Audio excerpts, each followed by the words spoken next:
real estate is where you park your wealth when you have it, and small business is where you create your wealth. And that's been kind of ringing in my ears. And I feel indifferent about it because I agree. I think that getting into small business is better for cash flow. And when the real estate deals do dry up, like I called this when the interest rates first spiked in 2022. I think when they went from 4% to like 6.5%. And I said that there is 3,000 real estate agents in our metropolitan area.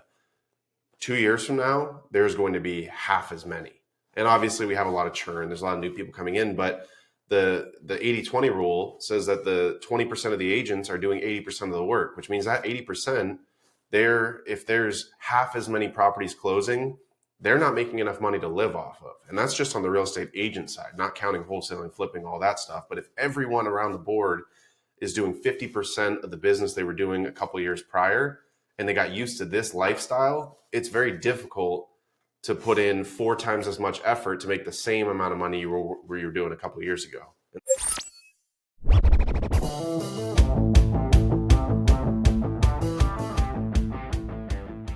Well, Ryan, it's been a few weeks, so want to hear a little bit about the updates. I know you're just in the process closing a business and transferring ownership to or management of your real estate. So what else has been in the works?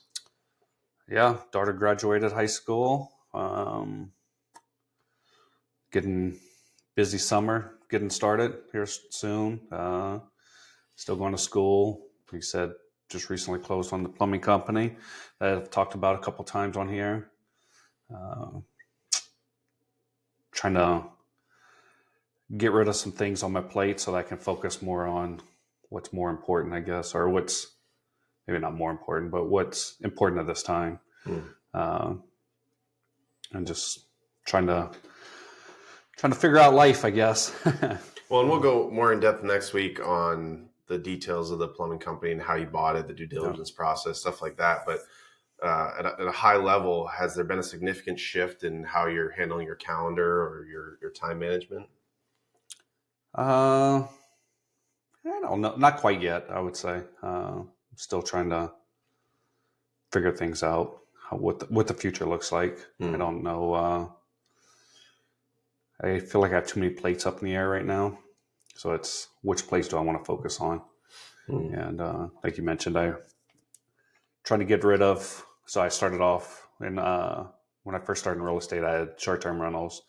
I got too busy and Airbnb was kind of changing, so I went more to mid-term rentals. But that still takes more time than long-term rentals. So now I'm shifting all that off to long-term rentals and just having property manager manage everything for me. And while it's less profitable, it's also a lot less headache. And I mean, we've talked about it a number of times, like Airbnb pays more because it's more time consuming. Midterm rentals pay more because it's more time consuming. So it's all comes down to the dollars at the end of the day, or dollars per hour at the end of the day. Pretty soon you'll be graduating into commercial properties and be truly hands off. I did buy one. Yeah, that's right. So when you talk about deciding which plate to chase or which direction to go, I mean, that's going to be the topic of today's podcast. And while I'm underwriting a few business opportunities, I've got an LOI out on one, getting ready to write an LOI probably tomorrow on another one. I wanted to go over the conversation about chasing two rabbits. You know, the I don't want to call it proverb, but man who chases two rabbits catches none. And the shiny object syndrome of having too many things going on that you can't truly excel in any one thing versus knowing when the right time to pivot is. And I think that this applies both to the employee workforce, to entrepreneurship, to business buying and investing. And so I want to get your thoughts on, you started as a real estate investor, obviously, starting in the military, getting, retiring from the military, going into the workforce, and then buying real estate. When did that significant shift come where you felt like business had more opportunity for you than the real estate investments, than just honing in on one type of investing? Well, I think it's twofold there. I think business, depending on how big you build it, is more for cash flow. Obviously, you can build a super big business, sell it, get a 20, 50, $100 million payday for it. So that can create generational wealth for you. So I don't want to say that it can't, but my viewpoint is business is just for cash flow, everyday cash flow. Real estate's more for generational wealth. So that's kind of why I went that route. I guess the easiest way is I was in real estate. I was trying to do flips, still have W-2. So I'm like trying to balance everything, going by base, working on things, going to check up on properties on my way home. It just got really time consuming. I was driving all over town. I'm looking at a property on the way home, going to look at a flip property on the way back home. I work inside a secure area that I don't have a cell phone. So if I need to run outside, I need to grab a cell phone to call somebody or schedule something. So it was just becoming this pain. And I see all these people that do flips, do wholesales, and it's a business, and they're putting systems and processes. Like you go listen to anybody on TikTok, YouTube, Instagram that does that. Like they're running a business. For me, it was a issue of if I'm going to spend all this time building a business, I want the opportunity to be able to sell it on the backside. I don't know anybody that's ever sold a flip business. I don't know anybody that's ever sold a wholesale business. They all end up selling some kind of course, mastermind, education, something like that, but they don't have anything to sell outside of an education type thing. So I was like, it's not worth it for me. Plus the market had shifted enough last year that it was hard to find flips unless you were doing the acquisition portion. And I talked to a guy a couple of weeks ago who's doing over 100 deals a month or a year. And I wish I had the numbers, but he said last year he ended up doing somewhere around 60. I think it'll be around 45 is what he's projected for this year, just because the market changed so much. And that's just not where I want to be in, I guess. And so I still wanted to do the real estate thing and kind of go into the business side of it more. So Cody Sanchez always says, you look at your P&L and where do you spend the most money? Can you own that business? That's kind of what I started looking at. So started looking at service-based businesses around that. And so I wouldn't say my focus ever changed from real estate.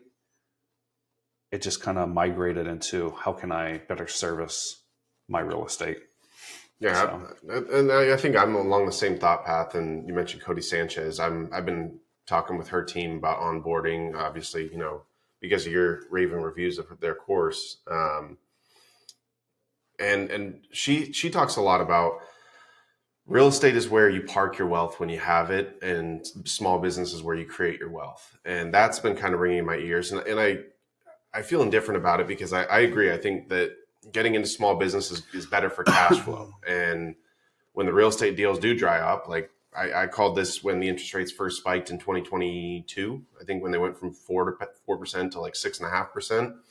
And I said that there is 3,000 real estate agents in our metropolitan area.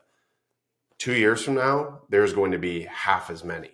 And obviously we have a lot of churn. There's a lot of new people coming in, but the 80-20 rule says that the 20% of the agents are doing 80% of the work, which means that 80%, if there's half as many properties closing, they're not making enough money to live off of. And that's just on the real estate agent side, not counting wholesaling, flipping, all that stuff. But if everyone around the board is doing 50% of the business they were doing a couple of years prior, and they got used to this lifestyle, it's very difficult to put in 4 times as much effort to make the same amount of money you were doing a couple of years ago. And so we started seeing that shift. And there are people that are going to be in the 20% and continue earning. I'm not saying that it's a bad industry.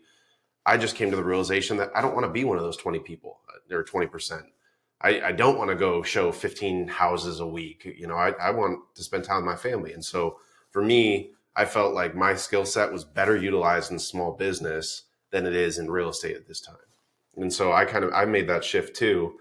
but it's all real estate adjacent. Like all of my intent is to pour more money into my investments and own more of my own pie rather than taking on, I mean, I still take on investors, but the first few years when the wind's at your back, I took on a lot of investment capital. Now my goal is to build up more of my own stockpile so I can invest in my own deals in a larger amount. So in Cody Sanchez, one of the things that she said was that there's no piece of real estate that you can buy for $1 million and a couple years later sell it for $10 million. But there's lots of small businesses. Now, I don't think she emphasized enough how difficult it is to get a $1 million business to a $10 million business. It takes a lot of marketing, a lot of system implementation, all those things. So what is it? I mean, in your business buying, you know, especially through the course and all that stuff, what kind of lessons did you learn where you felt that the big trade-off of when we're determining when it's time to shift or stay the course is opportunity cost, right? So where did you see that the opportunity cost going into small business was a better use of your time than scaling your real estate portfolio? Well, I see business as being $10-20 million. Like I see that being a possible exit. I don't necessarily see it. I'd have to have so many real estate deals to get to that same number. Mm-hmm. I think your time, if you go into business with the look of scaling it, the upside is way more than the upside of real estate. I mean, you can only do so much to add value to real estate. You can buy a good deal. You can, you know, buy $100,000 house, put $20,000 into it, and sell it for $200,000. Like, but how many of those deals do you have to do in order to get a big exit? You know, it's you're doing a ton, and your risk every time you go into a deal is higher, or not higher, but you know, it's you do 100 deals, sooner or later you're going to get hosed. Right. So that's kind of my point there. But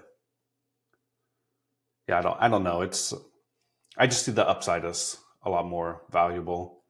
Well, and I think the ROI too on business is when I'm underwriting business deals after debt service, the returns that I can get on my initial capital is significantly higher than any real estate deal that I've seen. But the risk is significantly higher. And so I want to throw that out there. Like if I buy $100,000 house and put $20,000 into it, that my downside risk is very small. Yeah. Could I lose $20,000 or, you know, some market fall? Yes. But you buy a business, that business can go to zero. The house isn't going to go to zero. Mm-hmm. You have insurance on the house. So it's pretty safe. Can you lose money? Absolutely. You have 100 deals out at one time. You can lose a lot of money based on, you know, just having 100 deals. But the risk is a lot less in real estate. And so that's why the returns are a lot more. Absolutely. So, and I think that's important to talk about, especially, you know, through your MBA program stuff. I've done a lot of this for my undergrad degree, but looking at, like we said, opportunity cost. And when people are weighing investment options side by side, what they need to be looking at is the risk-free return rate, right? Which is typically used by the 10-year treasury, which is around 4% right now, 4.5 maybe. So, or 5, it might be 5. Yeah, it's 4.3, I think. Yeah. So if 4.5 is roughly the risk-free premium rate, meaning that if I have $100,000 and I go put it into T-bonds, then I can earn that relatively, you know, secure risk. I mean, aside from a major catastrophe, it's the safest investment you can get. So if I'm going to buy a piece of real estate that earns a 3% return, then my opportunity cost is negative 1% per year. And so if I'm buying a piece of real estate for taking on that risk, because there is downside risk of losing your initial investment, it needs to be something above that risk-free rate, which is called the premium, right? So I get all that, and I agree with you, but at what point are you really buying a property? And that's the argument that people make for why not to get into real estate. But I think when they look at those percentages, they're looking at it just from a cash on cash return standpoint. You're not doing equity buy down. You're not doing appreciation. Like they're not taking the tax benefits into it. Yep. So that's kind of like, I think if you just looked at my real estate portfolio percentage wise, like cash on cash, it's probably fairly low. That's 6 plex I bought. Like I have a second mortgage, $500. That would be cash flow had I put down a larger down payment instead of doing a second. So my cash on cash is $500 less every month, but I didn't have to put as much down. So like there's so many levers. Yeah, and that's part of where I'm going with this is that because I have an underwriting tool for all my real estate deals where we factor in the tax benefits, the appreciation, the debt pay down, all of that to a total return. So while the cash on cash might be 6%, the total return is like 18 to 20. And taking all that is a 15% premium rate on top of the risk-free premium. Now, with a lot of deals not cash flowing. And that's why I say it's long-term wealth generation and not short-term cash. Right. Because you don't realize those gains until you sell. Correct. And so right now, the problem that I'm seeing is weathering that storm of holding costs, especially like a flip property. Like if you're underwriting your holding costs into the flip, like I mean, we just got done with a flip that should have been a 3 to 6 month flip, and it took us 9, maybe 10 months to finish.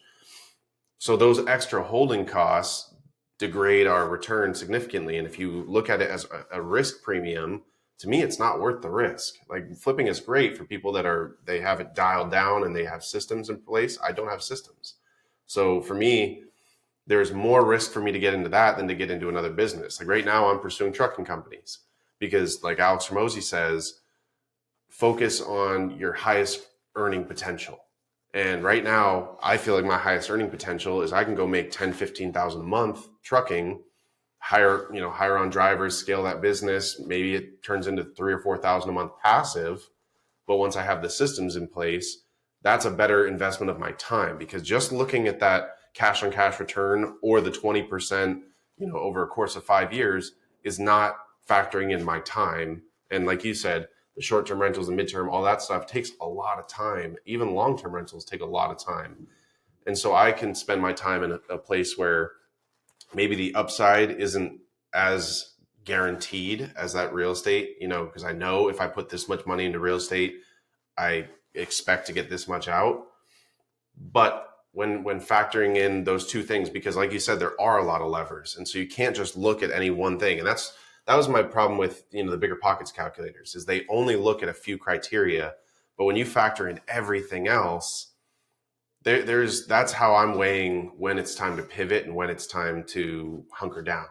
And right now, the pivot made more sense from the risk premium and the return on my time. So I feel like you use a very similar type of scenario, knowing if you're making 150,000 a year, 2,000 hours a year, right? Or 2080, whatever it is. 2080. So that puts your hourly rate at $42 an hour, something like that, quick math.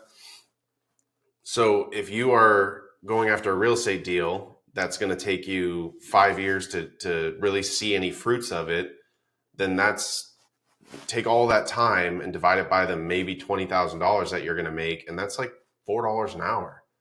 So yeah, it's a great ROI on paper. It looks like 25%. But if you take that same 5 years and you put it into a business, you can create $300,000-400,000 in income.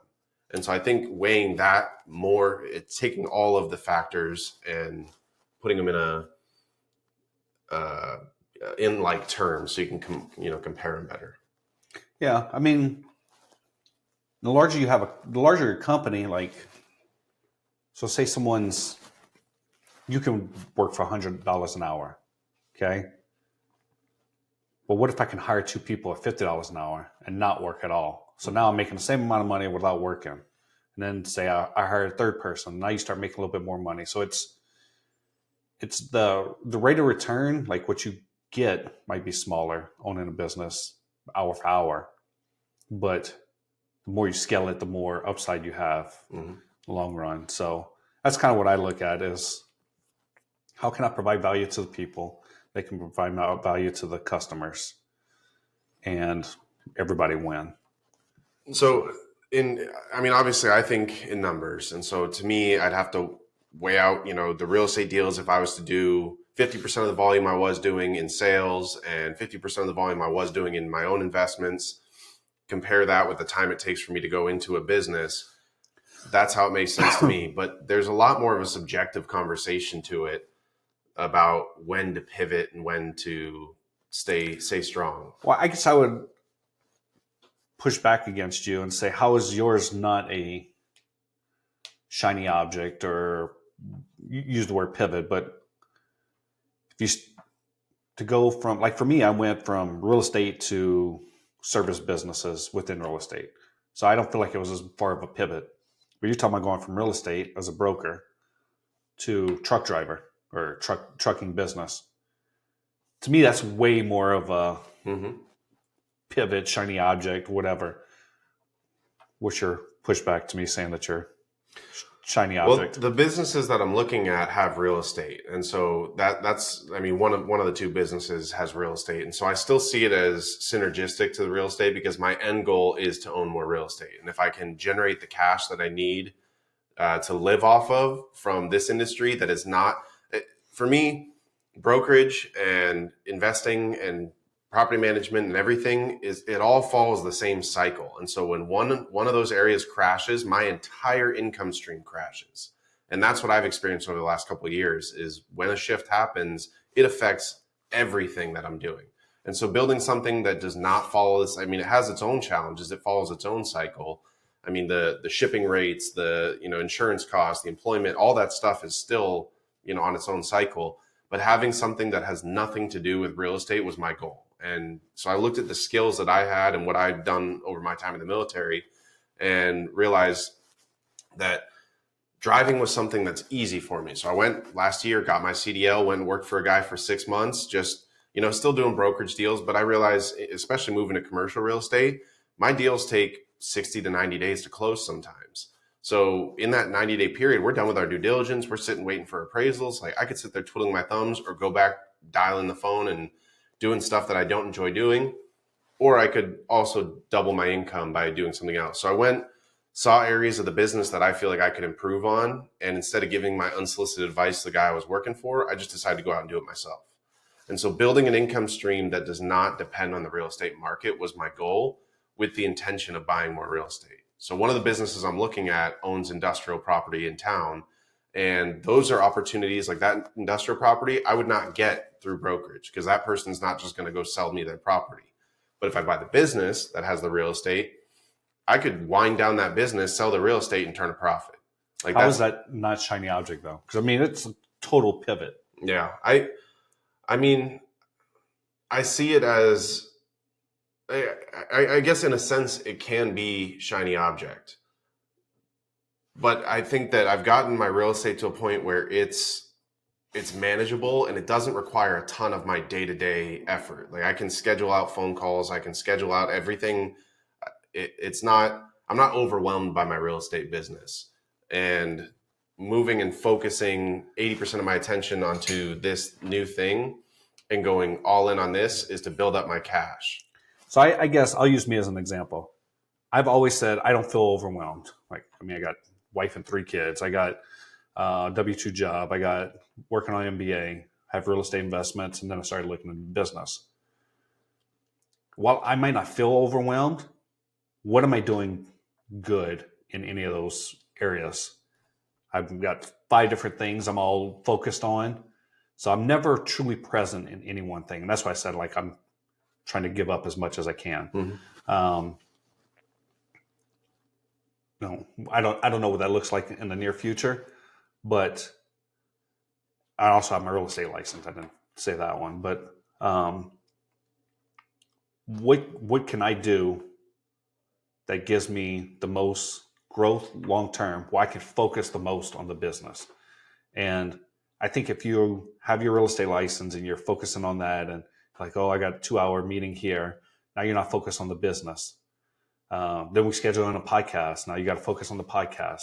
Your brain is focus on all kinds of things and you're never truly present in any one thing. And I think that's where shiny object truly is. While I feel like I can focus on it, like if I really want to sit down and ask myself, like, when I'm at work, am I truly present at work, or I'm thinking about some kind of real estate deal? Or when I'm at home with my kids, am I thinking about work? You know, like, and I think when you have too much on your plate or too many things, you're never truly present in any one. And I think that's what shiny object is. So if you're saying, well, I'm gonna have this business, but then I can still do this, and then I can still focus on my kids whenever this, I think that's where you may feel that way, that you're doing good, but are you really? Yeah, I think that's an internal conversation that I definitely have all the time.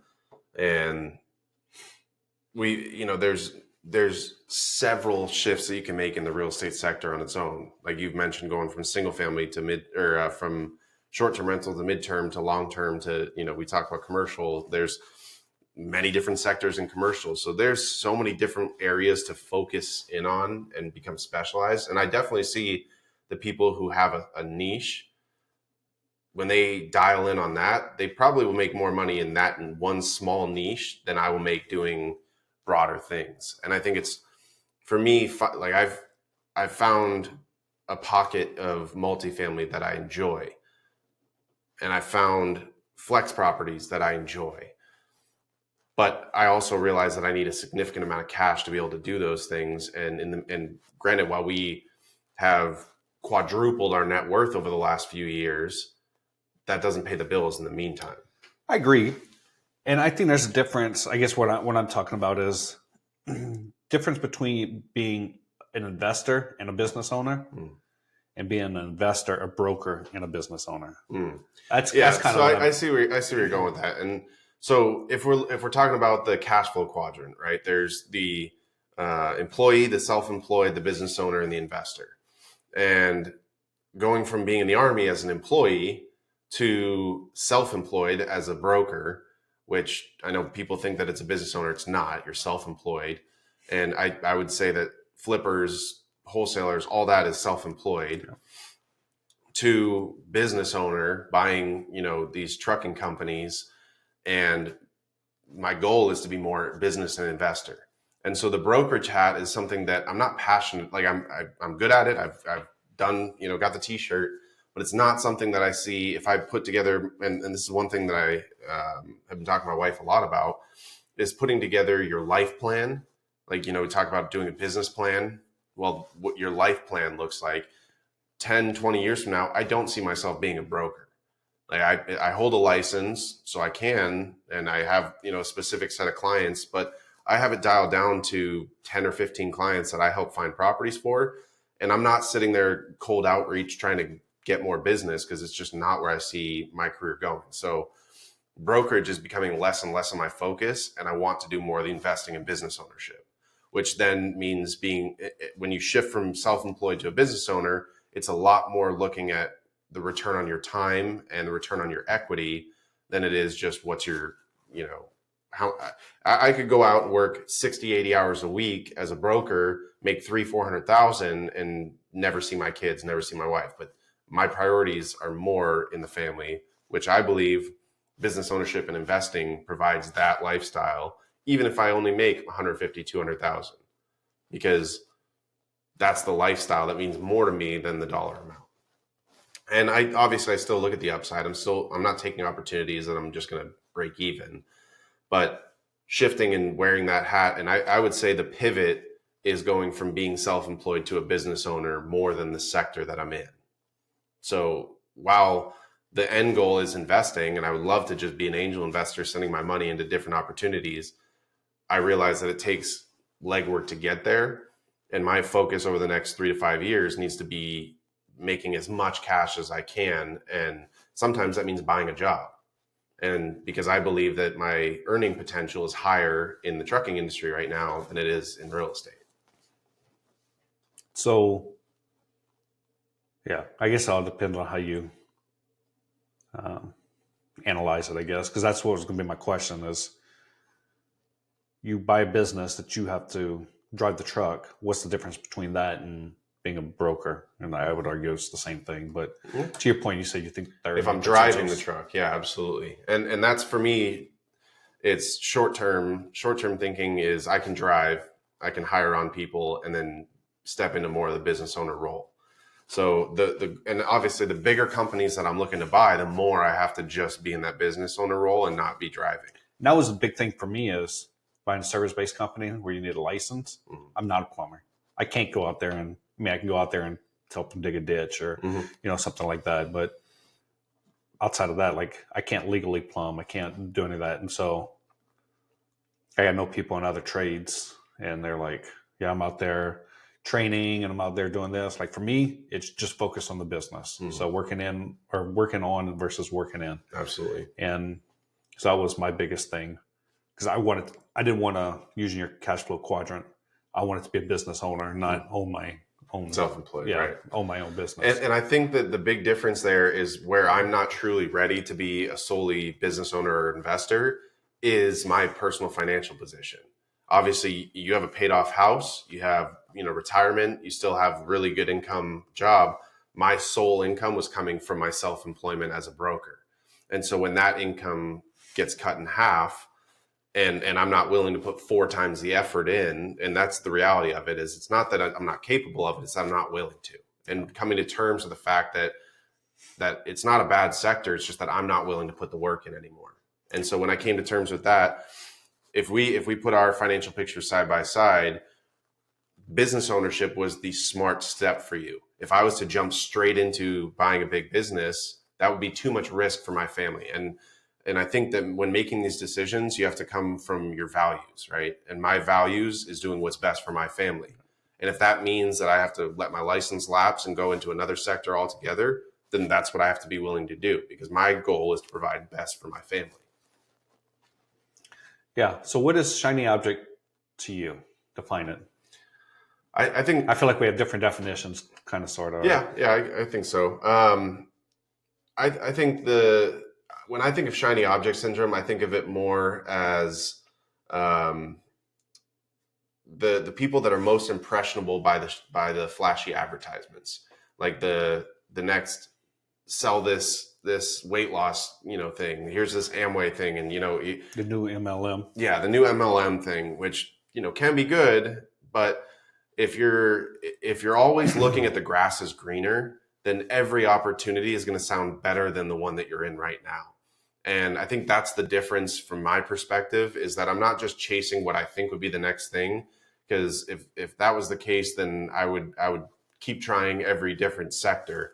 But the difference is I'm looking at my skill set and where I believe I can provide the most value to the marketplace.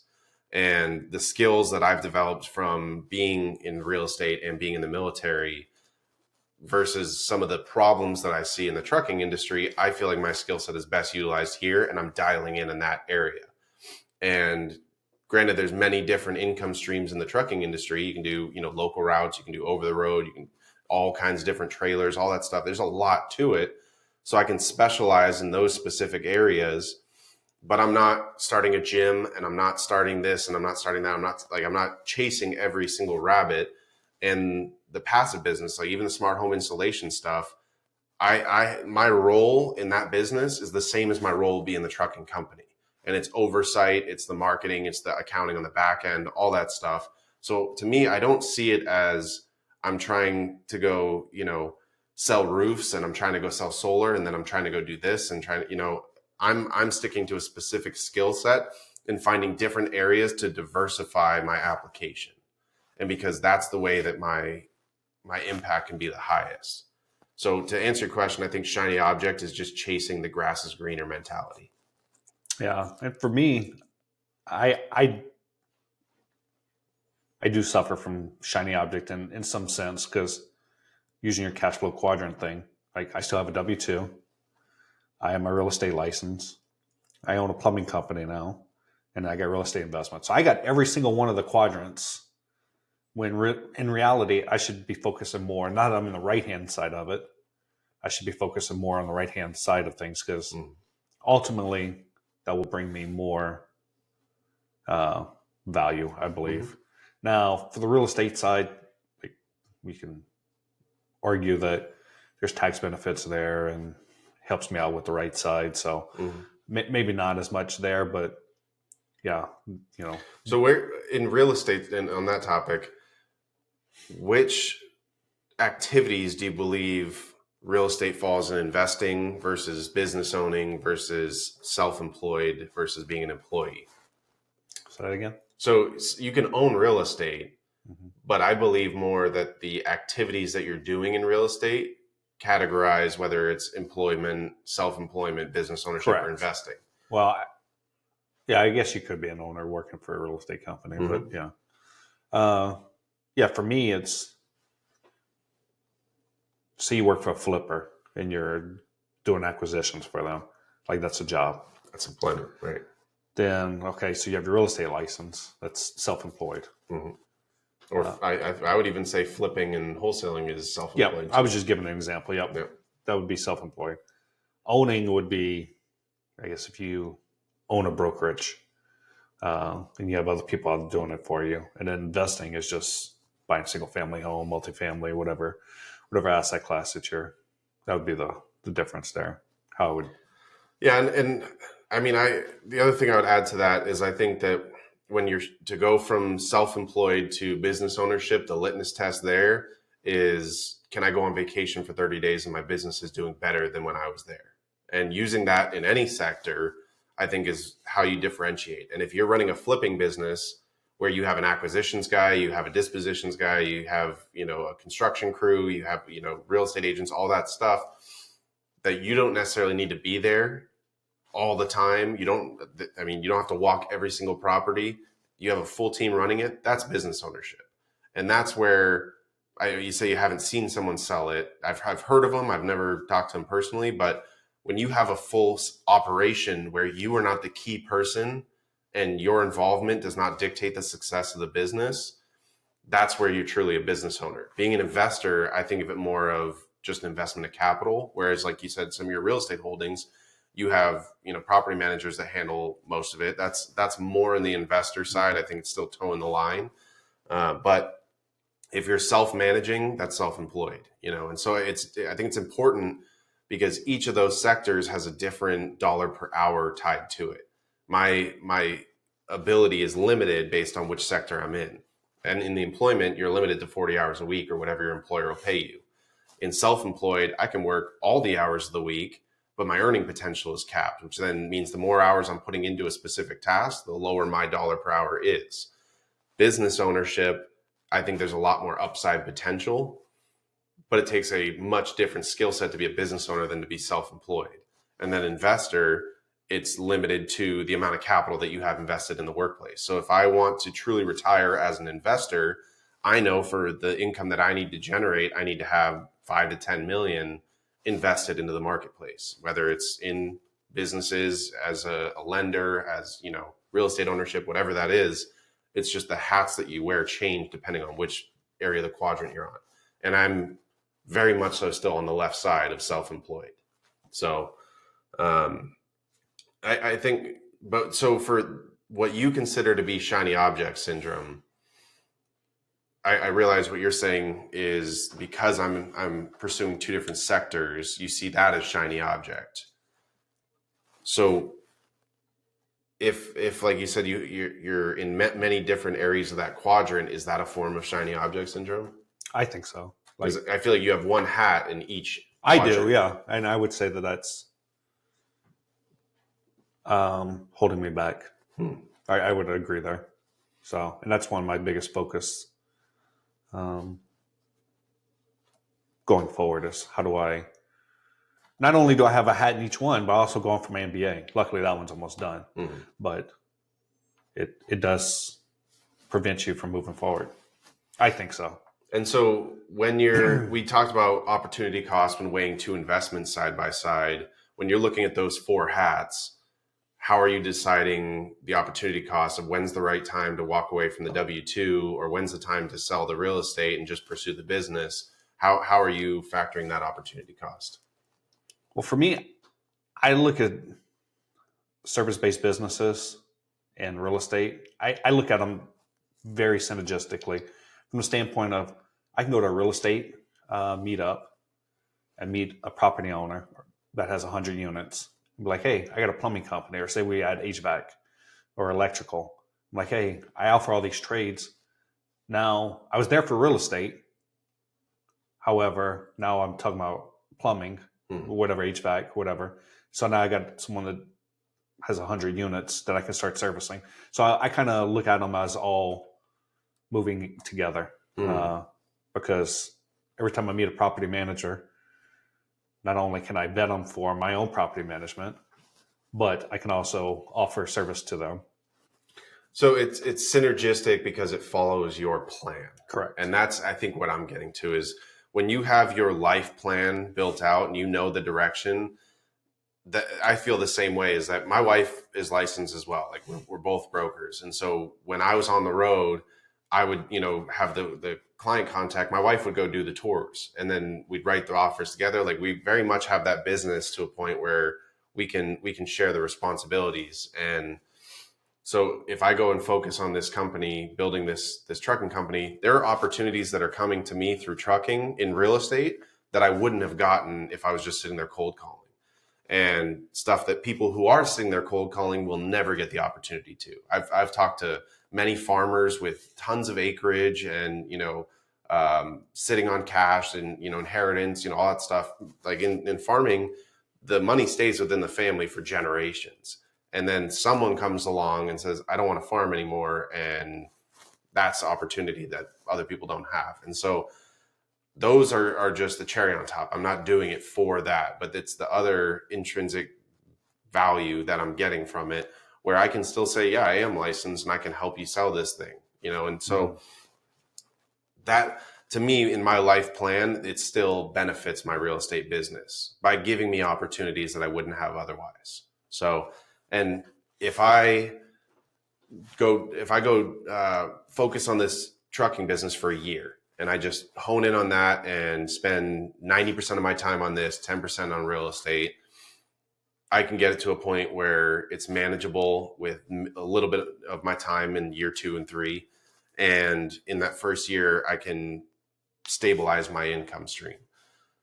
If I do one deal from that trucking company, it'll more than pay for the cost of the trucking company. Just one. If I get one opportunity to help, like in when I was driving side dumps, I met with a lot of different companies that, working directly for construction companies. That gave me a foot in the door for a guy that owns probably 9 figures of real estate in town. And I got his cell phone number just to tell him, hey, I got a deal. And I wouldn't have gotten that foot in the door if I wasn't driving truck for one of his companies. And so that one opportunity, if I close, let's say I close a $5 million deal with him and I make $120,000, that more than covers my down payment for these bigger companies. So I see that as another intrinsic benefit, because again, those are opportunities that I wouldn't have had if I was just sitting here doing the phone dialing. In commercial real estate, it's very corporate style. They want you to sit there in cubicles and pick up the phones. And there are people that do very well at that. It's just not me. I can't just sit there and dial a phone all day. So I have to be out there doing things. And by talking to people, I'm getting more opportunity. So to me, building my life plan, and if there's a time where real estate crashes and it doesn't make sense, I'm not just going to sit there with my thumb, going, I don't know what to do now. I guess we're going bankrupt. I'm going to find another way. And so for me, I see this as a recession-resistant industry that, yes, adds a different type of risk, but in my life plan, it lowers my overall risk and allows me to continue doing more real estate deals. Because when you have one real estate deal go south, it puts you back 2 or 3 years. Mm-hmm. And believe me, it's tough coming back from those. So while if my income is stable and I'm making $10,000 to $15,000 a month in this industry, I can afford to take more risks in real estate and wait for deals to pay off in 3 or 5 years. So yeah. I think that's whatever you need to tell yourself. Well, and at the end of the day, it's I don't think there's any right or wrong answer. And the thing is, Like, I don't want to make shiny object syndrome sound like a bad thing. Like, if you feel something isn't working for you, then pivot. Mm-hmm. You know, you don't have to sit and keep doing the same thing time and time again and get nowhere. Do you see a better opportunity? I think where it becomes an issue is where you're constantly doing it. But if you've been doing something for 5 years and you feel you're at the end of the rope for it, and you have a better opportunity that comes your way, then take it. But reflect if you're doing that every 6 months. Correct. Right. But know that you're starting off at square one again Mm-hmm. in a whole new industry.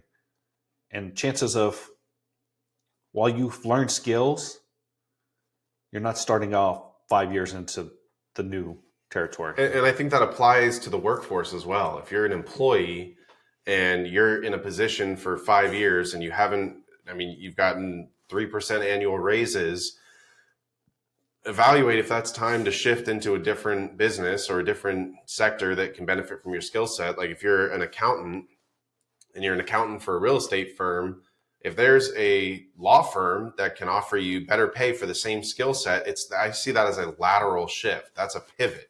Granted, it is, in a completely different sector, but it's still using your same skill set and finding a way to maximize your earning potential. And so I think that the people that stick to one job for 20, 30 years are capping their earning potential.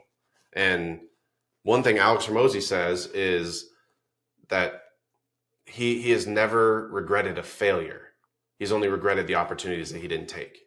And so when I see a business opportunity come my way, I'm at the point where I'm going to try it. And I'm going to at least, if it's something where I can be realistic with the time commitment that I need to put into it, and the only thing I have at risk is capital, I'm thinking more like an investor.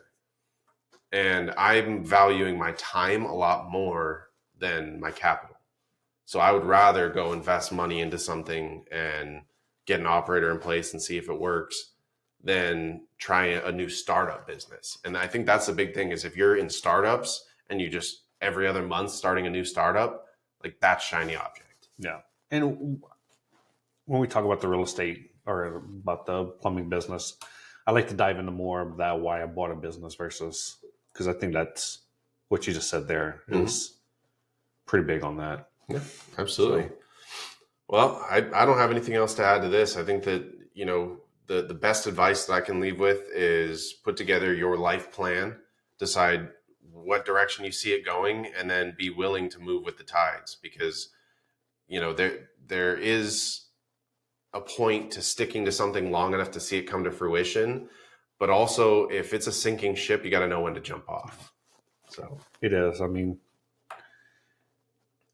I think you have to ask yourself the tough question. Why am I looking to get out of this? Why am I moving? Why am I pivoting? And ask yourself 5 times. Ask yourself why 5 times, and then come up with the true answer, because it's easy to give a surface level answer at first. Mm-hmm. So, and we went to a few meetups recently. I haven't been going to the meetups in a while, and I just remember I was talking to my wife about it. I miss the conviction that I had when someone asked me, what do you do? And I'd say, oh, I'm a broker, or, oh, I'm an investor. And now it's like, yeah, I wear a lot more hats, but what is my self-proclaimed identity now? Is like, well, I want to be a provider. Like an opportunist, and whatever that definition is, I have not found a good word for it. But it's like being a broker is a thing that I do. Being an investor is a identity that I hold, but I don't think those two things go hand in hand. Like I will not be a broker for the rest of my life, but I will be an investor for the rest of my life. So anyways, we can go more into the identity on another episode. It comes every other episode anyways. So you bring it up a lot. So, cool. Well, I think that's enough about shiny objects. We'll pivot on to the next thing.